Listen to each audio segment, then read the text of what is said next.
I'm in charge of talking to you about the transition and what it looks like with the employees and just getting it all together. The transition process from Brooklyn to Kansas City is going to take about 4 months, and that's about the off season of the NBA.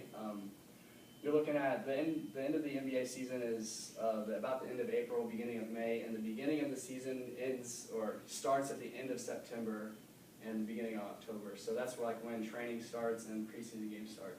So we're looking to actually have it fully relocated by that time. But before that, before everyone moves or whoever's going to move, there'll be a few employees that will move from Brooklyn to Kansas City to get that started and yeah, just get things going before everyone moves. So right now, as you probably know, Brooklyn has about 180 employees, and 120 of those are full-time. So 60 of those are part-time or just work in relation with the Brooklyn Nets. And the Sprint Center where we would be at has 40 full-time staff members right now. So we don't expect the full 120 or 180 people to move with the Brooklyn Nets. So we already have people with the Sprint Center to be able to fill those positions before we look somewhere else. And I think that's a really good, especially since the Sprint Center is kind of a, they do all sorts of things, basketball, concerts, and everything. So I think that brings more diversity with what they can do. So yeah, that's the transition process. So the change of pace from Brooklyn to Kansas City is huge.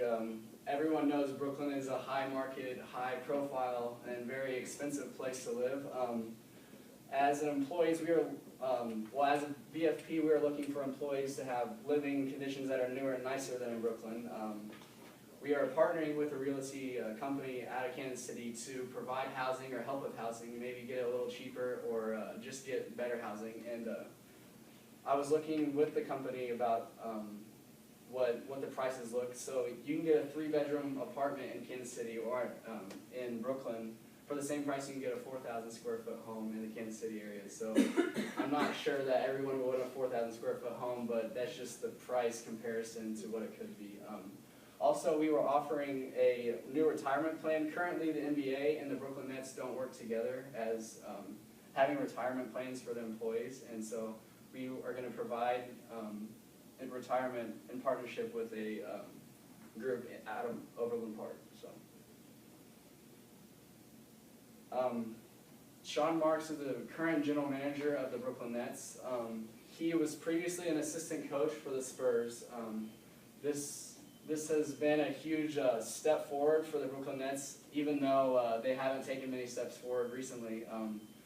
He is rated one of the highest NBA general managers in the league, even being one of the newest as well. But what he brings is what he has created is a chain of command that will be enforced.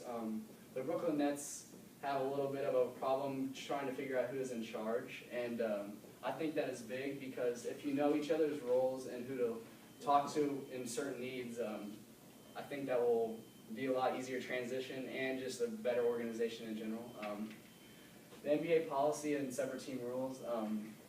NBA policy and the teams together, the teams do not create their own policies, they follow what NBA has to say, such as they have certain social media policies that you can't like fight on Twitter and just be more professional in the work field on social media, and also like drug policies and assault policies that have been kind of the look on professional athletes. They kind of have a bad stigma for beating someone up or just being that bad person, just happen to have a lot of money. But we look as an organization, we want the whole organization to follow those rules, not just the players. We're going to have from the upper guy, the CEO, to the person that cleans the floors, we want them to follow that same rule. Just that keeps everyone on the same page and you kind of know everyone's expectations whenever you are looking at them. The mindset we want to create, long-term success is the ideal thing. This is not going to be a short-term success. You're not going to have a winning team that wins the championship and makes you a lot of money right away. The Oklahoma City, for instance, whenever they moved from Seattle to Oklahoma City, they were one of the worst teams and the lowest rated profit team in Seattle. They moved from Oklahoma City, which is a smaller market than Kansas City with no other sports team. for 2 years they had a losing record and no profits. But after that third year, they made the playoffs, and they did have two of the most high-profile players in the NBA. And not that we want the most high-profile players, but you want to have those young guys that are excited to win, and that creates a feel in the area just to get someone on their back and just be excited for what's to come. Everything starts in the front office. The front office, it needs to be a professional workplace, but also you want to have people that put people for hire and to have players and to hire people and have people that want to win but also make money, because that's the long-term goal. Keep players happy. So with the relationship of the front office and keeping the players happy, the players are the face of the organization. So when you look at a Brooklyn Nets, you think of the players, you don't think of the people in the suits and everything. So we want the players to be the professional, happy players that just, you look at them and you see that this is going to be a good thing at the end. And so that just means charismatic and energetic. And I think Kansas City area has very charismatic and energetic fans and players. Just, they're excited. You think of Kansas City as a sports city.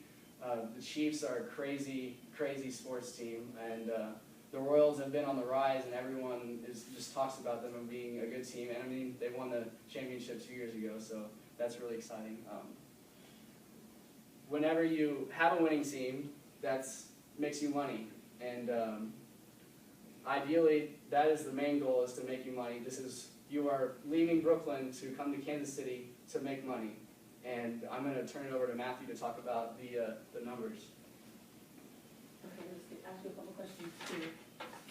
Let me see a little bit. Are we done yet on the questions? But just double checking on your, sorry, the slide that had, you had Sprint Center on. Yes, Can you go with back to the that slide? 120 employees. Yeah, that's a little bit different than the handout.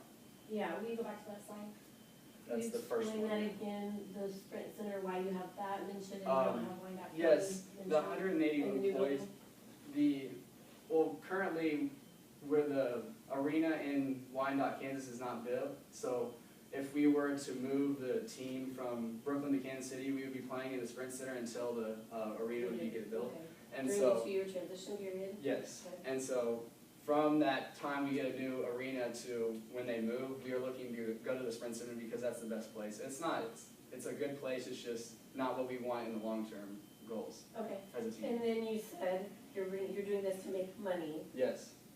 How do you support that? Like, what facts and figures support that this will be money-making? I know he's dealing with finances, but you mentioned it a lot, so. Well, yeah, most of the time you see a team that makes money, such as the Yankees in the baseball. They're a very successful team, and they're also a very profitable team. So I think winning and making money come hand in hand, but having the right people to come together, I think, is what I'm talking about as